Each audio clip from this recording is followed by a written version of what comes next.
Hi everyone, मैं हूं आपकी श्रद्धा दीदी एंड वेलकम टू अपना कॉलेज। आज के वीडियो के अंदर हम डिटेल में और बहुत ही आसानी से डिस्कस करने वाले हैं कि अगर आपको कोडिंग की शुरुआत करनी है 2023 के अंदर तो हम कैसे कर सकते हैं।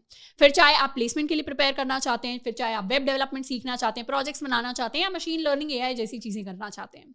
इस वीडियो के अंदर हम बात करेंगे डिफरेंट टेक्नोलॉजीज की एंड डिसाइड करेंगे कि आपको कौन सी सीखनी चाहिए। साथ के साथ रिसोर्सेज की भी बात करेंगे कि आप उन टेक्नोलॉजीज को कहां से जाकर सीख सकते हैं।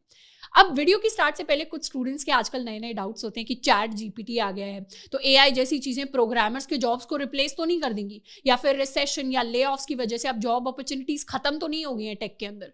तो इन सारी चीजों को हम वीडियो के एंड में एड्रेस कर रहे होंगे, तो उसके लिए आप वीडियो के एंड तक रुक सकते हैं।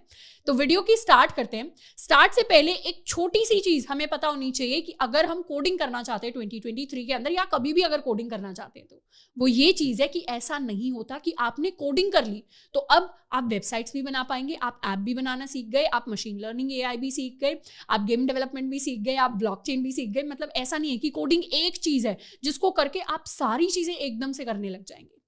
कोडिंग के अंदर डिफरेंट प्रोग्रामिंग लैंग्वेजेस होती हैं और डिफरेंट टेक्नोलॉजीज होती हैं। इसको आसान भाषा में समझाऊं तो ऐसा है कि अगर मुझे पता है मुझे फ्रांस में जाना है तो मैं फ्रेंच सीखूंगी, मुझे पता है मुझे महाराष्ट्र में जाना है तो मैं मराठी सीखूंगी, मुझे पता है मुझे पंजाब में जाना है तो मैं पंजाबी सीखूंगी।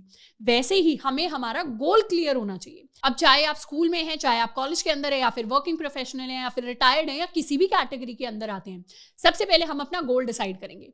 अब आपके काफी सारे डिफरेंट गोल्स हो सकते हैं। सबसे पहला गोल हो सकता है कि मुझे प्लेसमेंट की तैयारी करनी है या फिर इंटर्नशिप की तैयारी करनी है। इस कैटेगरी में यूजुअली आपके स्टूडेंट्स आ जाते हैं जो कॉलेज में अभी हैं। हो सकता है आप बीटेक कर रहे हैं, हो सकता है आप बीसीए कर रहे हैं, हो सकता है आप बीएससी इन कंप्यूटर साइंस कर रहे हैं, या फिर किसी और फील्ड से भी अगर आते हैं तो आपको अगर प्लेसमेंट या इंटर्नशिप की डेडिकेटेड तैयारी करनी है for companies like Google, Microsoft, Amazon, या फिर दूसरी भी अगर आप कंपनीज के अंदर जाना चाहते हैं तो एक तो कैटेगरी हो गई इन स्टूडेंट्स की। दूसरा गोल हम ये पिक कर सकते हैं कि मुझे वेब डेवलपमेंट सीखनी है, यानी मुझे वेबसाइट्स बनाना सीखना है। इसमें हो सकता है हम फ्रीलांसिंग के लिए सीख रहे हो सकता है हम नॉर्मल प्रोजेक्ट्स बनाने के लिए सीख रहे हो, या फिर हो सकता है हम डायरेक्टली एक फुल स्टैक डेवलपर या फ्रंट एंड डेवलपर या बैक एंड डेवलपर बनना चाहते हैं। तो ये हो गई हमारी सेकंड कैटेगरी। हमारी थर्ड कैटेगरी हो सकती है ऐप डेवलपमेंट, जिसके अंदर हम एप्स बना सकते हैं।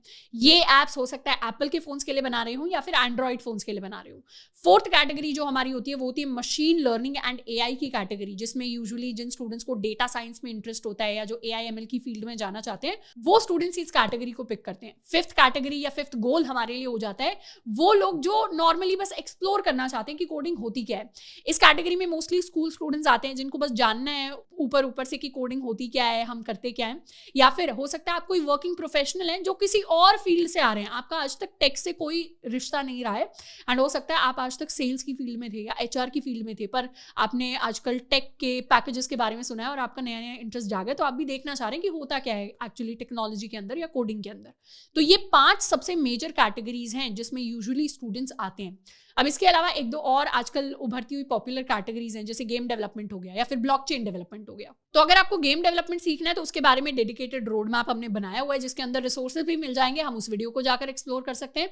या फिर आपको ब्लॉकचेन डेवलपमेंट सीखना है तो उस वीडियो को भी हमने बनाया हुआ है, proper road map and resources है, उसको आप जाकर एक्सप्लोर कर सकते हैं।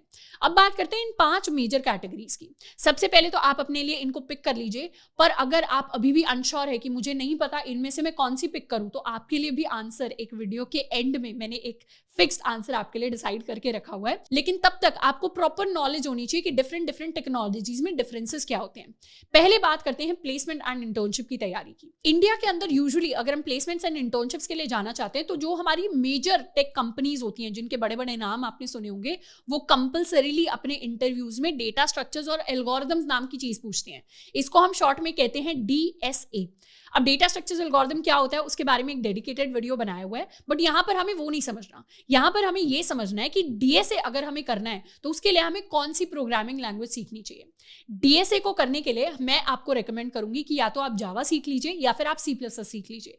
दोनों ही इक्वली गुड लैंग्वेज है। अब ऐसा नहीं है कि अगर आपको प्लेसमेंट या इंटर्नशिप चाहिए तो सिर्फ हमें डीएसए ही सीखना पड़ेगा, उसके साथ साथ हमें प्रोजेक्ट्स भी बनाने पड़ेंगे। पर प्रोजेक्ट्स आप किसी भी टेक्नोलॉजी पर बना सकते हैं, उससे यूजुअली रिक्रूटर्स को ज्यादा फर्क नहीं पड़ता। पर डीएसए के अंदर आपके कॉन्सेप्ट स्ट्रांग होनी चाहिए।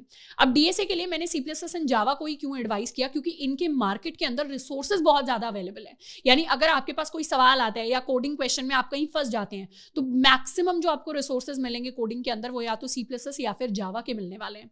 इसके अलावा एक थर्ड पॉपुलर ऑप्शन पाइथन का भी होता है, पर पाइथन को मैं यूजुअली नहीं रेकमेंड करती क्योंकि उसके अंदर मोस्टली बच्चे फिर इनबिल्ट लाइब्रेरीज का यूज करते हैं, प्लस उसके अंदर रिसोर्सेज उतने नहीं है जितने जावा सी प्लस प्लस के अंदर है। लेकिन अगर आपका मन करे कि मुझे पाइथन में ही करना है तो आप उसमें भी कर सकते हैं, आपका मन करे कि मुझे तो किसी और लैंग्वेज में ही करना है तो आप उसमें भी कर सकते हैं।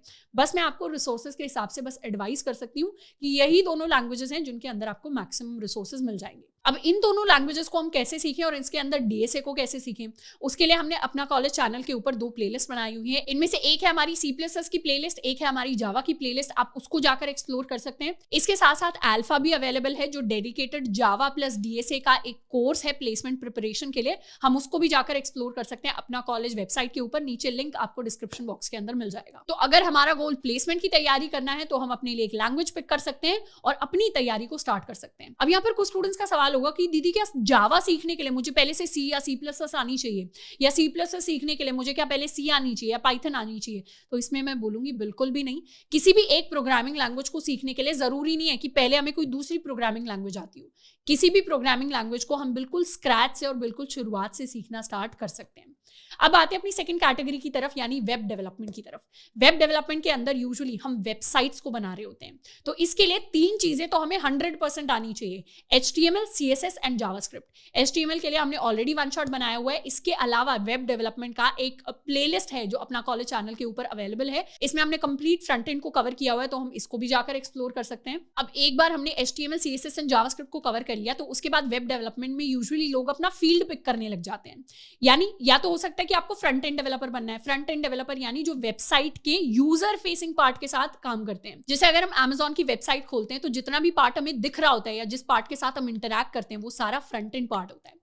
फिर आप फ्रंट एंड की टेक्नोलॉजीज को सीखना स्टार्ट कर सकते हैं, जैसे रिएक्ट इसमें सबसे पॉपुलर ऑप्शन होता है, उसके अलावा एंगुलर होता है, उसके अलावा Vue.js होता है। ये सारे नहीं सीखने होते, इनमें से हमें बस एक ही सीखना होता है। सेकंड फील्ड जो लोग पिक कर सकते हैं वो होता है बैक एंड डेवलपर का, यानी सर्वर साइड वाला जितना पार्ट होता है बैक एंड में पीछे से जितना भी काम हो रहा होता है उसको आप एक्सप्लोर कर सकते हैं। तो उसके लिए यूजुअली लोग Node.js सीख रहे होते हैं, नहीं तो आप PHP भी सीख सकते हैं या फिर आप पाइथन को यूज करके Django भी सीख सकते हैं। अब फ्रंट एंड बैक एंड जो लोग दोनों सीखते हैं उनको हम फुल स्टैक डेवलपर्स कहते हैं। ये तो हो गया वेबसाइट का front end and back and वाला पार्ट, बट इसके अलावा एज अ वेब डेवलपर आपको ये भी पता होना चाहिए कि डेटाबेसेस को कैसे वेबसाइट के साथ कनेक्ट करते हैं। तो इसमें DBMS के कुछ कॉन्सेप्ट्स आपको पता होने चाहिए, साथ के साथ SQL या फिर नॉन SQL जैसे MongoDB जैसी टेक्नोलॉजी के बारे में भी आपको नॉलेज होनी चाहिए। अब वेब डेवलपमेंट के और क्या क्या पॉपुलर रिसोर्सेज हैं या इसका स्टेप बाय स्टेप पाथ क्या होना चाहिए उसके बारे में एक डेडिकेटेड वीडियो बनाया हुआ है, उसको जाकर हम एक्सप्लोर कर सकते हैं। अब तीसरा गोल जो हम डिसाइड कर सकते हैं वो है ऐप डेवलपमेंट का। ऐप डेवलपमेंट करने से पहले हमें ये डिसाइड करना पड़ेगा कि हम आईफोन्स के लिए ऐप बनाना चाहते हैं या फिर हम एंड्रॉइड फोन्स के लिए ऐप बनाना चाहते हैं। आईफोन्स के लिए ऐप बनाने के लिए हम स्विफ्ट नाम की टेक्नोलॉजी को सीखते हैं और इसके साथ साथ इन ऐप्स को हम मैकबुक के ऊपर यानी एक एप्पल डिवाइस के ऊपर कोड करके बना रहे होते हैं। दूसरा पॉपुलर ऑप्शन आ जाता है एंड्रॉइड फोन्स का, क्योंकि 90% से भी ज्यादा लोग इंडिया के अंदर एंड्रॉइड फोन्स को यूज करते हैं। अब एंड्रॉइड के अंदर आपके पास 2 पॉपुलर ऑप्शंस होते हैं, एक होती है हमारे पास जावा एंड दूसरी होती है हमारे पास कॉटलिन। दोनों ही बहुत अच्छी लैंग्वेजेस हैं, आप दोनों में से किसी के साथ भी स्टार्ट कर सकते हैं। इसके अलावा एक और चीज आती है ऐप डेवलपमेंट के अंदर कि आप क्रॉस प्लेटफॉर्म एप्स बना सकते हैं, यानी ऐसी एप्स जो एंड्रॉइड में भी चल जाए और iOS में भी चल जाए। इसके लिए फ्लटर काफी पॉपुलर टेक्नोलॉजी है, नहीं तो आप रिएक्ट नेटिव को यूज करके भी क्रॉस प्लेटफॉर्म एप्स को बना सकते हैं। फोर्थ पॉपुलर गोल होता है हमारे दिमाग में मशीन लर्निंग और AI का, क्योंकि आजकल बहुत ज्यादा स्टूडेंट कम्युनिटी में ML और AI की हाइप है। अब ऐसे में हमारे पास काफी सारे पॉपुलर ऑप्शंस होते हैं प्रोग्रामिंग लैंग्वेजेस में। इनमें से सबसे ज्यादा एफिशिएंट जो मैं आपको हाईली रेकमेंड करूंगी मशीन लर्निंग और AI करने के लिए वो है पाइथन। अगर आप बिल्कुल भी क्लियर नहीं है कि आपको क्या करना चाहिए, पर आपको ये क्लियर है कि मुझे तो डेटा साइंस में ही जाना है या मुझे ML AI ही सीखना है, तो फिर आप पाइथन को सीखना स्टार्ट कर दीजिए। उसके अलावा R भी होता है, जूलिया भी होता है, बट मैं एज अ बिगिनर या in fact as an experience programmer आपको पाइथन ही रेकमेंड करूंगी, क्योंकि उसके अंदर रिसोर्सेज बहुत ही ज्यादा है और बहुत ही बढ़िया है। अब मशीन लर्निंग की शुरुआत हम कैसे कर सकते हैं, कौन कौन से रिसोर्सेज से उनको सीखें, उसके बारे में एक dedicated step by step road map हमने ऑलरेडी बनाया हुआ है। वहां पर आपको काफी सारे लिंक्स भी मिल जाएंगे, हम उसको जाकर एक्सप्लोर कर सकते हैं। अब यहाँ पर मैं एक छोटा सा पॉइंट ऐड करना चाहूंगी उन स्टूडेंट्स के लिए जो डेटा साइंस में डेडिकेटेड करियर बनाना चाहते हैं और अपने कॉलेज के अंदर हैं और डेटा साइंस या मशीन लर्निंग से रिलेटेड प्रोजेक्ट्स को सीख रहे हैं। अगर आपको एक अच्छी प्रोफाइल बिल्ड करनी है ML AI के अंदर, तो सबसे पहले तो आपको रिसर्च प्रोजेक्ट्स करने चाहिए, क्योंकि वो बहुत ही ज्यादा इंप्रेसिव लगते हैं आपके CV के ऊपर।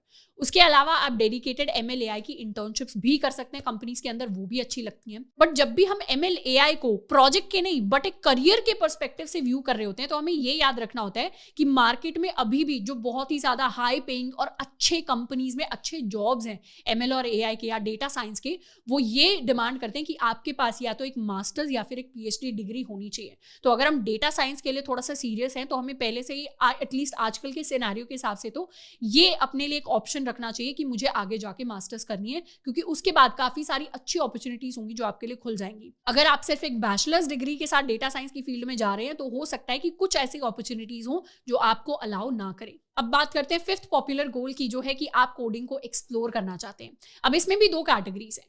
एक कैटेगरी है कॉलेज स्टूडेंट्स की। अगर आप as a college student coding को एक्सप्लोर करना चाहते हैं और फिर देखना चाहते हैं कि ठीक है आगे जाकर इसमें और भी आगे सीखा जा सकता है, प्लेसमेंट ली जा सकती है, कुछ और चीजें करी जा सकती हैं, तो मैं आपको दो ऑप्शन दूंगी। या तो आप जावा के साथ स्टार्ट कर सकते हैं या फिर आप सी के साथ स्टार्ट कर सकते हैं।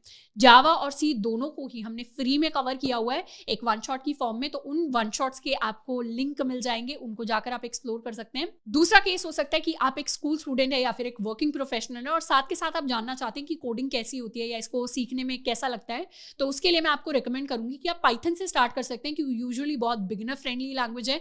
इंग्लिश से आपको बहुत ज्यादा मिलती जुलती लगेगी एंड काफी आसान आपको लगेगा इसको सीखने में। तो पाइथन का भी ऑलरेडी हमने एक वन शॉट बनाया हुआ है, उसको जाकर हम एक्सप्लोर कर सकते हैं। उसका भी लिंक आपको नीचे डिस्क्रिप्शन बॉक्स के अंदर मिल जाएगा। अब अगर इन सारे ऑप्शंस को सुनने के बाद भी हम कंफ्यूज हैं कि हमें एक्चुअली करना क्या है, तो मैं आपको दो सिंपल सी चीजें बता देती हूँ।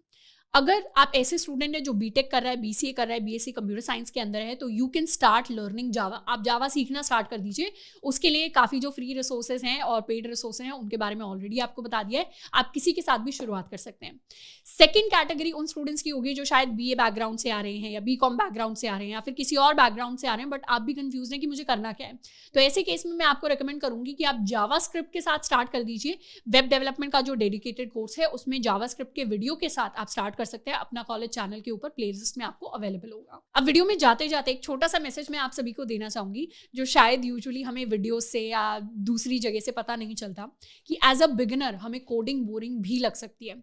हम यूजुअली टेक के अंदर काफ़ी सारे बड़े बड़े पैकेजेस देखकर अट्रैक्ट होकर आते हैं, या फिर हमें लगता है कि हम कूल गेम्स बना रहे होंगे, वेबसाइट्स बना रहे होंगे, ऐप्स बना रहे होंगे। बट एज अ बिगिनर जब हम शुरुआत करते हैं तो हो सकता है कि हमें कोडिंग थोड़ी सी बोरिंग लगे। ये इसलिए होता है कि आपने PUBG खेला होगा। अब PUBG एज अ गेम तो खेलने में बहुत अच्छा लगता है, बट जब आप उसके पीछे का कोड देखेंगे तो वो थोड़ा सा बोरिंग लगेगा। बट ये चीज़ मोस्टली एज अ बिगिनर होती है। जैसे जैसे आप प्रॉब्लम सॉल्विंग और ज़्यादा करने लग जाते हैं, डिफरेंट टेक्नोलॉजीज में काम करने लग जाते हैं या फिर अपने लिए प्रोजेक्ट्स बिल्ड करने लग जाते हैं, तो आपको बोरिंग कम लगने लगती है एंड इंटरेस्टिंग ज़्यादा लगने लगती है। बट अगर आप as a beginner first time coding को एक्सप्लोर कर रहे हैं, तो शुरू के 1-2 महीने आपको ये चीज़ ध्यान रखनी है कि आपको क्विट नहीं करना, कि हमारे पास कोई एरर आ गया है, कोई प्रॉब्लम आ गई, तो हम थक हार कर कभी कभी क्विट कर देते हैं और उसको छोड़ ही देते हैं। तो वो चीज़ हमें नहीं करनी। कम से कम 1-2 महीना उस चीज़ को अच्छे से एक्सप्लोर करना है, उस पर टिके रहना है, क्योंकि एट द एंड एक अच्छा कोडर या एक अच्छा प्रोग्रामर वही होता है जो प्रॉब्लम्स को सॉल्व कर पाता है। तो वो प्रॉब्लम सॉल्विंग माइंडसेट बनाने के लिए एरर्स का आना और प्रॉब्लम्स का आना कंपलसरी है एंड चीजें थोड़ा बोरिंग लगना भी कंपलसरी है। तो वहां पर हमें टिके रहना है। अब 2 चीजें थी जिसके बारे में वीडियो के स्टार्ट में मैंने बोला था कि हम लास्ट में डिस्कस कर रहे होंगे। इनमें से सबसे पहली चीज थी कि चैट GPT जैसी चीजें आ गई हैं, तो काफी सारे स्टूडेंट सोचते हैं क्या AI की वजह से जॉब्स तो नहीं खत्म हो जाएंगे प्रोग्रामर्स के। अब इसको मैं बिल्कुल छोटे में आपको समझा देती हूँ, बिल्कुल भी नहीं। मुझे नहीं लगता कि AI या मशीन लर्निंग या चैट GPT जैसी चीजों की वजह से प्रोग्रामर्स के जॉब या सॉफ्टवेयर इंजीनियर्स के जॉब रिप्लेस होने वाले हैं। इनफैक्ट ये जो टेक्नोलॉजीज हैं ये सॉफ्टवेयर इंजीनियर्स को या सॉफ्टवेयर डेवलपर्स को रिप्लेस नहीं करेंगी, बल्कि उनको और ज्यादा हेल्प करेंगी या उनको कॉम्प्लीमेंट करेंगी। बट इसके बारे में आपको अगर डेडिकेटेड वीडियो चाहिए तो उसके बारे में आप मुझे नीचे कमेंट करके बता सकते हैं और मैं आपके लिए इस टॉपिक पर एक डेडिकेटेड वीडियो भी बना दूंगी। सेकंड सवाल जो स्टूडेंट्स के दिमाग में होता है कि अभी थोड़ा सा रिसेशन चल रहा है या टेक ले ऑफ्स चल रहे हैं, तो उसकी वजह से क्या जॉब अपॉर्चुनिटीज खत्म हो गई है मार्केट के अंदर से? तो इसका जवाब है बिल्कुल भी नहीं। हाँ, कुछ ऐसी कंपनीज हैं जैसे जिन्होंने मास ले ऑफ्स बहुत ज्यादा किए हैं, तो वो ऐसी कंपनीज हैं जिन्होंने अभी हायरिंग को स्लो किया है। कुछ एरियाज में उनके वो वाले जो एरियाज होते हैं जो ज्यादा रेवेन्यू जनरेटिंग नहीं होते, वहां पर उन्होंने हायरिंग को फ्रीज भी किया है। बट अभी भी आप देखोगे कि एक तरफ तो Amazon ले ऑफ्स कर रही है, एक तरफ आपको कुछ कुछ ऐसे पोस्ट मिलेंगे जिसमें लोग कह रहे हैं कि अब मैंने Amazon के अंदर जॉब स्टार्ट किया है। तो ऐसे केसेस भी होते हैं। यूजुअली जो हायरिंग होती है वो उन सेक्टर्स के अंदर हो रही होती है जो रेवेन्यू जनरेटिंग होते हैं कंपनी के लिए, मतलब जहां से उस कंपनी के पास प्रॉफिट आ रहा होता है, तो वहां पर अगर किसी की रिक्वायरमेंट होती है तो वो कंपनीज हायर भी करती हैं।